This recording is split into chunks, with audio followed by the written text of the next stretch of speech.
Halo semuanya, ketemu lagi dengan Stay di sini. Di video kali ini, saya akan ngebahas lebih lanjut soal Poco C71, smartphone yang sebelumnya udah sempat saya bikin video unboxingnya di beberapa video yang lalu, dan kali ini saya akan ngebahas smartphone ini lebih jauh lagi setelah saya pakai smartphone-nya kurang lebih sekitar 2 mingguan, dan saya akan ngebahas beberapa aspek penting misalnya dari desainnya, terus kameranya, terus kinerjanya, dan daya tahan baterainya. Jadi, buat teman-teman yang lagi nyari smartphone dengan harga terjangkau, karena ini smartphone harganya juga terjangkau banget, harganya cuma sekitar sejutaan lebih sedikit. Kalau misalnya teman-teman lagi nyari smartphone dengan harga segituan, jadi tonton terus video ini dari awal sampai habis ya. Tapi sebelum itu buat teman-teman yang belum subscribe juga, jangan lupa juga buat subscribe dulu channel saya supaya nggak ketinggalan video-video saya selanjutnya ya. Oke, sekarang kita mulai dari desainnya dulu. Poco C71 ini punya desain yang menurut saya lumayan menarik. Karena kalau teman-teman lihat nih di bagian belakangnya ini dia punya dua jenis permukaan gitu ya. Yang satu di sisi sininya tuh dia glossy, sementara di sebelah sisi sininya tuh dia lebih bertekstur lah, nggak terlalu glossy gitu. Bahan bodinya terbuat dari plastik, baik dari sampingnya, frame ini, dan juga bagian belakangnya. Jadi, terasa cukup enteng dan nggak terlalu berat saat dibawa, saat dipegang, dibawa kemana-mana gitu, masih enak. Dan walaupun desain bodi sampingnya ini mengotak, tapi tetap masih enak untuk digenggam. Dan karena desain bodinya ini juga terasa solid, jadi saya juga cukup pede untuk megang smartphone ini dan make smartphone ini sehari-hari, walaupun tanpa casing. Casingnya sendiri sebenarnya udah dikasih dalam paket penjualannya, case standar aja yang case silikon bening gitu. Cuma yang teman-teman perlu perhatikan adalah layarnya ini belum dikasih anti gores dari sananya gitu. Dan Poco juga tidak menjelaskan secara jelas jenis layar apa yang digunakan di smartphone ini. Jadi asumsi saya adalah layarnya bukan yang jenisnya tahan terhadap goresan, misalnya kayak Gorilla Glass gitu. Jadi sebaiknya kalau misalnya teman-teman berencana untuk pakai smartphone ini sehari-hari, lebih baik dari awal udah langsung dipasangin anti gores duluan. Untuk penempatan tombolnya sendiri kurang lebih mirip-mirip aja sama smartphone yang lain. Di sebelah kanan dia ada tombol power dan volume. Di sisi kirinya dia ada slot SIM, dia dual nano SIM dan satu slot micro SD. Terus juga di sisi bawahnya ada port USB Type-C dan juga jack audio. Lumayan nih ada jack audio, jadi teman-teman yang punya headset pakai kabel gitu yang teman-teman suka itu masih bisa dipakai, jadi nggak harus pakai TWS. Di sisi belakangnya ada dua kamera dengan ukuran lensa yang gede dan satu LED flash yang malah ukurannya agak kecil nih, kebanting sama kameranya. Walaupun kelihatannya ada dua kamera di belakangnya, tapi kamera utamanya itu sebenarnya tetap cuma ada satu ya teman-teman, yaitu kamera yang ada di atas.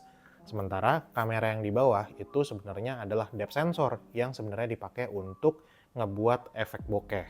Kamera utamanya sendiri punya resolusi 32 megapiksel yang memiliki zoom 2 kali dengan metode crop sensor. Nanti kita akan bahas lebih lanjut soal kameranya di bagian selanjutnya. Beralih ke spesifikasinya, Poco C71 ini punya spesifikasi khas smartphone entry level. Dia menggunakan chip Unisoc T7250, bener ya nyebutnya Unisoc ya, harusnya kayak gitu. Cuma kalau salah teman-teman boleh kasih tahu saya cara bacanya yang bener gimana.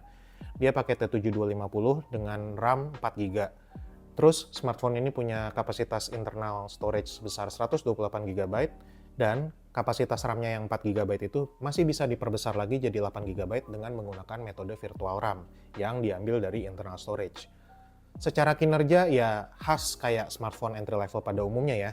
Untuk kebutuhan sehari-hari misalnya kayak buat chattingan, WhatsApp, email, sosial media, dan lain-lainnya, smartphone ini mumpuni banget, mampu banget, cukup banget gitu ya.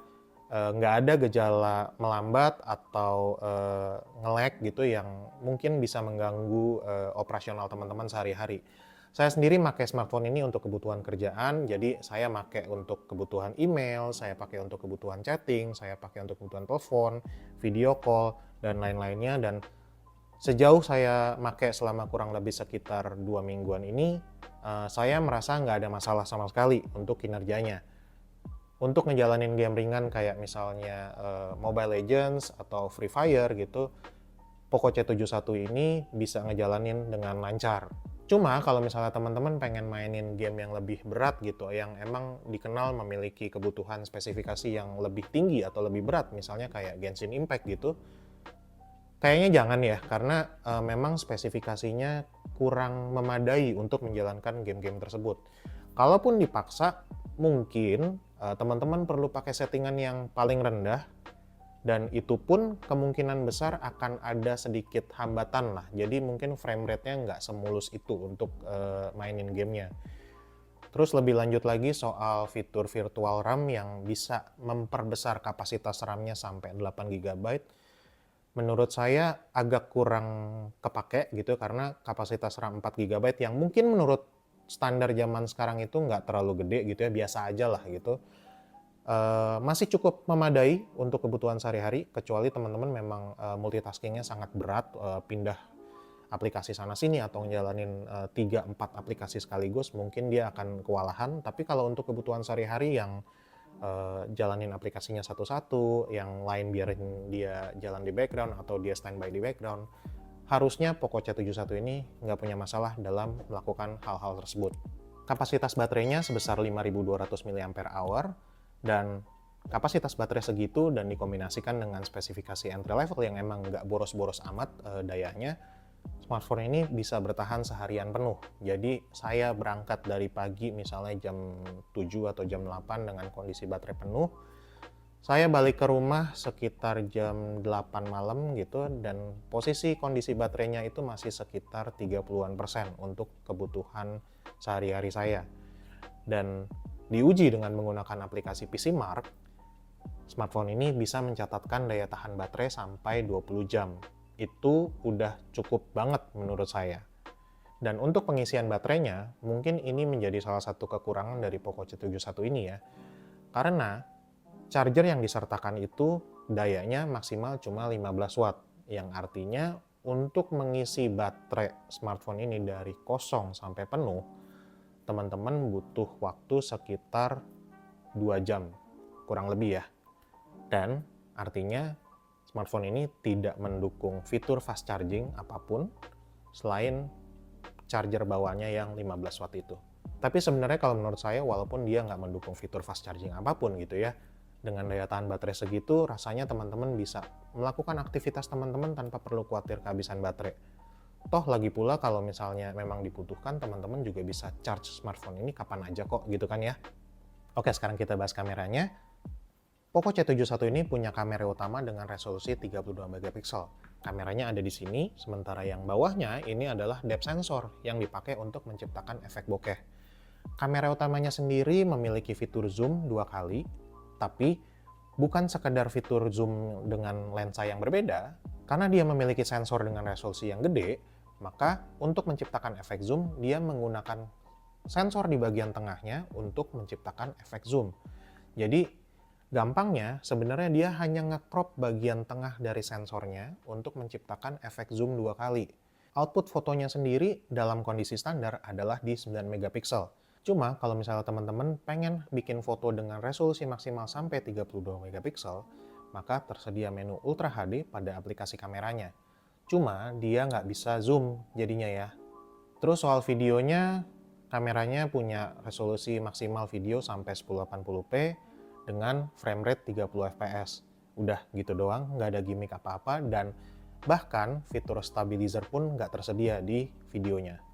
Ngomongin hasil fotonya, menurut saya di segmen entry level, Poco C71 ini punya hasil kamera yang terbilang bagus. Hasilnya kayak gimana? Teman-teman bisa lihat beberapa contoh fotonya berikut ini, dan teman-teman bisa simpulkan sendiri apakah kameranya terbilang bagus atau nggak menurut standarnya teman-teman.